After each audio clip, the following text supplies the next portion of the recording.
આજે 7મી નવરાત્રી છે, મતલબ કે 28 સપ્ટેમ્બર. અને ગાઈઝ સોરી, કેમ કે કાલે છે ને કાલે 6ઠ્ઠા દિવસનો બ્લોગ છે ને તમારા આપણે યુટ્યુબ ચેનલમાં નહોતો આવેલો, કેમ કે અમે લોકો વૈષ્ણવરાસમાં ગયા હતા, તેથી મારી પાસે બ્લોગ બનાવવાનો કોઈ ટાઈમ જ નહોતો રહ્યો, એટલે મેં તેનો બ્લોગ નથી બનાવેલો. હવે સીધા 7મા દિવસનો બ્લોગ આવી ગયેલો છે. તો આજે મારી ફ્રેન્ડે આ પહેરેલા છે. આને શું થયું છે કેમ પૂછ્યો?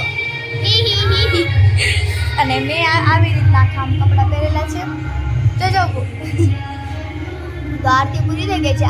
આજે છે ને જે 7મો દિવસ છે ને, તે જે બિલ્ડિંગનો વારો છે, તે બિલ્ડિંગની કેટલી છોકરીઓ છે ને બધી અંબેમાં નવદુર્ગા માતા બની હતી.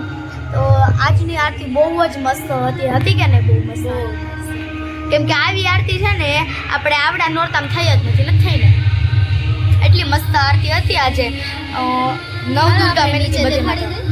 ચાલો તો હવે ગાઈસ નીચે જઈએ, નીચે રાસ ગરબા લઈએ અને મોજ આપણી માણીએ. અને મા દુર્ગા દેખાડીએ, પણ જો એ અત્યારે હાજર હશે, રાસ લેતી હશે તો જ તમને જોવા મળશે બ્લોગમાં, નકર નહીં મળે, કેમ કે તે કપડાં ચેન્જ કરવા પણ જઈ શકે. એટલે ઓકે ગાઈસ, ચાલો તો આપણે નીચે જઈએ.